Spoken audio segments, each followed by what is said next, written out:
ধর্মকথা ৩৬৫ আজকের পর্বে আপনাদের স্বাগত। আজকের কাহিনীর নাম অযোধ্যায় আনন্দ ও মন্ত্রার চক্রান্ত।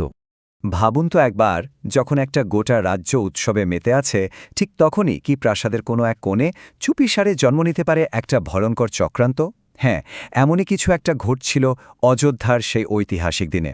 একদিকে যখন আনন্দের বন্যা, অন্যদিকে তখন ষড়যন্ত্রের কালো মেঘ ঘনিয়ে আসছিল।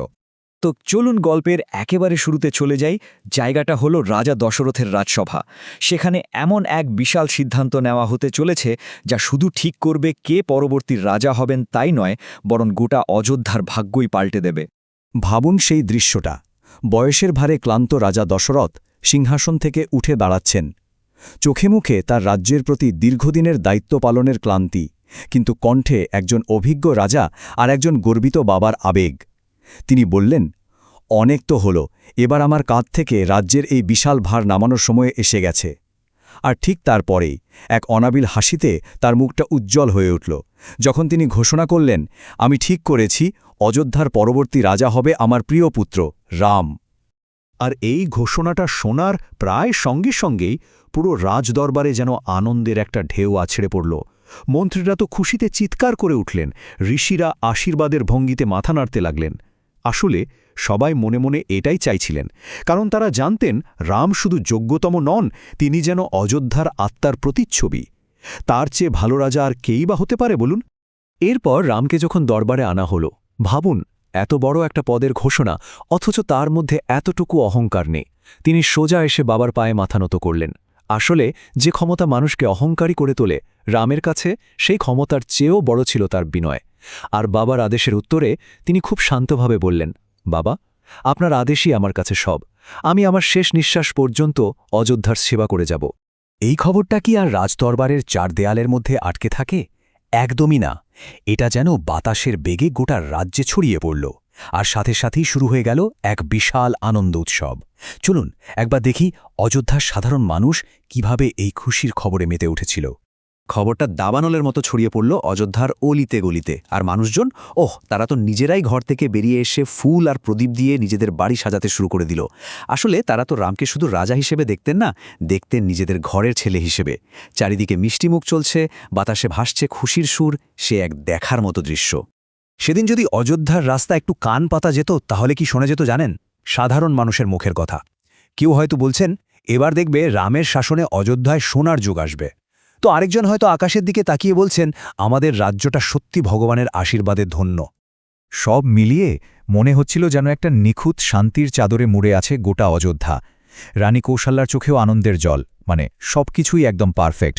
মনে হচ্ছিল এই সুখের মুহূর্তটা কেউ কোনোদিন নষ্ট করতে পারবে না। কিন্তু আসলেই কি তাই? ওই শান্তির চাদরের নিচেই কি লুকিয়েছিল কোনো বিষাক্ত কাঁটা? আসলে একটা কথা আছে না, আলোর নিচেই থাকে সবচেয়ে ঘন অন্ধকার। ঠিক তাই ঘটছিল।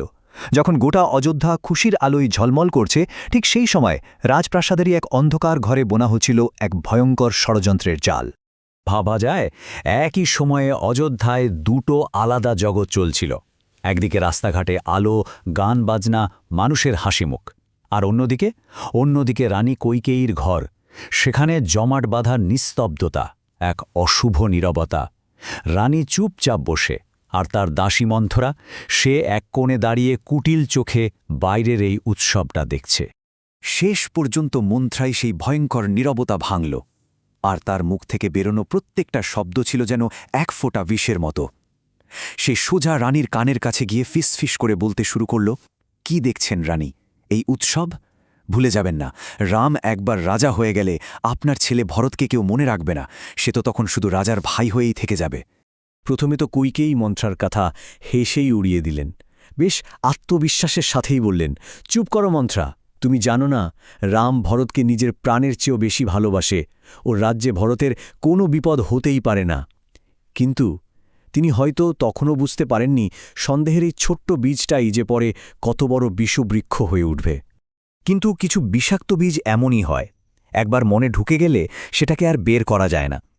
মন্থরার ওই কথাগুলো কৈকেয়ী মনের গভীরে আস্তে আস্তে গেঁথে যেতে শুরু করল। আর তার সাথেই অযোধ্যার যে নিশ্চিত উজ্জ্বল ভবিষ্যৎ দেখা যাচ্ছিল, তা ধীরে ধীরে এক অনিশ্চিত অন্ধকারের দিকে এগোতে থাকল। মন্থরা এবার তার সবচেয়ে মারাত্মক চালটা চালল। সে সরাসরি কৈকেয়ীর মাতৃত্বের অনুভূতিতে আঘাত করল। সে জিজ্ঞেস করল, একবার ভাবন্ত রানী, আজ রামের মাথায় মুকুট উঠছে, কাল যখন রামের সন্তানরা হবে তখন আপনার ভরতের জায়গাটা কোথায় হবে বলতে পারেন? এই একটা প্রশ্ন, এটা যেন একটা আয়নার মতো ছিল কৈকেয়ীর সামনে, যেখানে তিনি নিজের সবচেয়ে বড় ভয়টাকে স্পষ্ট দেখতে পেলেন। দেখুন, এই পরিবর্তনটা কিন্তু হঠাৎ করে হয়নি। এটা ছিল অনেকটা পাথরের উপর ফোঁটা ফোঁটা জল পড়ার মতো। খুব ধীরে কিন্তু নিশ্চিতভাবে কৈকেয়ীর মনে ফাটল ধরাচ্ছিল। তার শান্ত মুখটা ধীরে ধীরে সন্দেহ আর আশঙ্কায় কঠিন হয়ে উঠছিল। তাহলে এখন প্রশ্ন হলো, মন্থরার এই বিষাক্ত কথাগুলো কি কৈকেয়ীর মনকে পুরোপুরি বদলে দেবে? তিনি কি এমন কোনো ভয়ঙ্কর পদক্ষেপ নিয়ে ফেলবেন যা কিনা একটা আনন্দময় রাজ্যকে শোকের সাগরে ডুবিয়ে দেবে, আর অযোধ্যার ভাগ্যকে কি চিরদিনের জন্য পাল্টে দেবে? এই সব প্রশ্নের উত্তর জানতে আমাদের সঙ্গে থাকতে হবে। ধর্মকথা ৩৬৫তে প্রতিদিন শুনুন রামায়ণের এক নতুন অধ্যায়। মানব জীবনের ধর্ম, ন্যায়, ভালোবাসা ও ত্যাগীর মহাকাব্য রামায়ণ এখন শুনুন এক নতুন ধারায়। ধর্মকথা ৩৬৫ আপনাদের নিয়ে যাবে এক অনন্য যাত্রায়, যেখানে প্রতিদিন একটি করে নতুন পর্বে উন্মোচিত হবে এই অমর কাহিনীর রহস্য ও মহিমা। চলুন একসাথে শুরু করি এই পবিত্র যাত্রা, রাম, সীতা, লক্ষ্মণ ও হনুমানের চিরন্তন কাহিনীর পথে। প্রতিদিন নতুন পর্ব শুনতে ধর্মকথা ৩৬৫ চ্যানেলটি সাবস্ক্রাইব করে আমাদের সঙ্গে থাকুন।